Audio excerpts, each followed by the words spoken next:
ನನ್ನ ಮಿನಿ ಬ್ಲಾಗ್ಗೆ ನಿಮ್ಮೆಲ್ರಿಗೂ ಪ್ರೀತಿಯ ಸ್ವಾಗತ.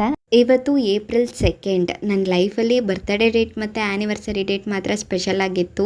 ಈ ಒಂದು ಏಪ್ರಿಲ್ 2 ಅನ್ನೋ ಡೇಟ್ ಕೂಡ ಸ್ಪೆಷಲ್ ಆಗುತ್ತೆ ಅಂತ ನಾನು ಅಂದ್ಕೊಂಡೇ ಇರಲಿಲ್ಲ. ಹೌದು, ಇವತ್ತು ನಾನು ನನ್ನ ಕೆಲಸಕ್ಕೆ ಅಂದರೆ ನನ್ನ ಜಾಬ್ಗೆ ಜಾಯ್ನ್ ಆಗೋಕ್ಕೆ ಹೋಗ್ತಾ ಇದ್ದೀನಿ.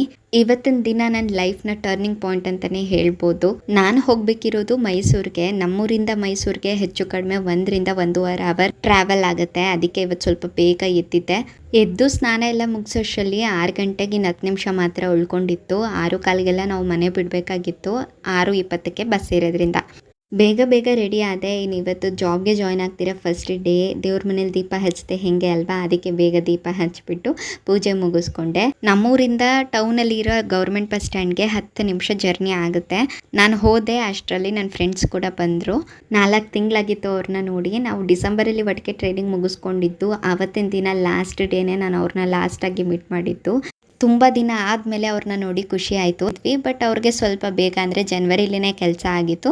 ಆದರೆ ನನಗೆ ಜಾಯ್ನ್ ಆಗಿ ಅಂತ ಕಾಲ್ ಬಂದಿದ್ದು ಏಪ್ರಿಲ್ 1. ಮೈಸೂರಿಗೆ ಬಂದು 6 ಗೇಟಲ್ಲಿ ಇಳ್ಕೊಂಡು ಸಿಟಿ ಬಸ್ ಸ್ಟ್ಯಾಂಡ್ಗೆ ನಡ್ಕೊಂಡೇ ಹೋದ್ವಿ. ಬೆಳಗ್ಗೆ ಎಳೆ ಬಿಸಿಲು, ತಂಪಾದ ಗಾಳಿ, ನಡೆದಿದ್ದೇ ಗೊತ್ತಾಗಲಿಲ್ಲ.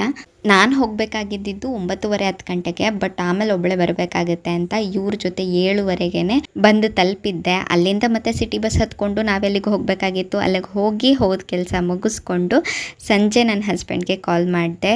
ಅವರು ಬಂದು ನನ್ನ ಪಿಕಪ್ ಮಾಡಿದ್ರು. ಬೆಳಗ್ಗೆ ನಾನು ಹೋಗೋ ಟೈಮಲ್ಲಿ ನನ್ನ ಮಗ ಎದ್ದಿರಲಿಲ್ಲ, ಮಲ್ಕೊಂಡಿದ್ದ. ಅವನ್ನ ತುಂಬ ಮಿಸ್ ಮಾಡ್ಕೋತಾ ಇದ್ದೆ. ಇವತ್ತು ಬೆಳಗ್ಗೆಯಿಂದ ಸಂಜೆ ತನಕ ಅವನ್ನ ನೋಡೇ ಇರಲಿಲ್ಲ. ಎಷ್ಟೊತ್ತಿಗೆ ಮನೆಗೆ ಬಂದು ಅವನ್ನ ನೋಡ್ತೀನೋ ಅಂತ ಅನ್ನಿಸ್ಬಿಟ್ಟಿತ್ತು. ಹೋಗಿ ಅವನ ಜೊತೆ ಆಟ ಆಡೋಣ ಅಂತ ಅನ್ಕೊಳ್ತಿದ್ದೆ. ಆದರೆ ನನ್ನ ಮನೆಗೆ ಬಂದು ನೋಡೋಷ್ಟರಲ್ಲಿ ಅವ್ನು ಮಲ್ಕೊಬಿಟ್ಟಿದ್ದ. ಇವತ್ತಿನ ನನ್ನ ದಿನ ಹೀಗಿತ್ತು. ಮತ್ತೆ ಸಿಗ್ತೀನಿ ಮುಂದಿನ ಮಿನಿ ವ್ಲಾಗಲ್ಲಿ. Thanks for watching.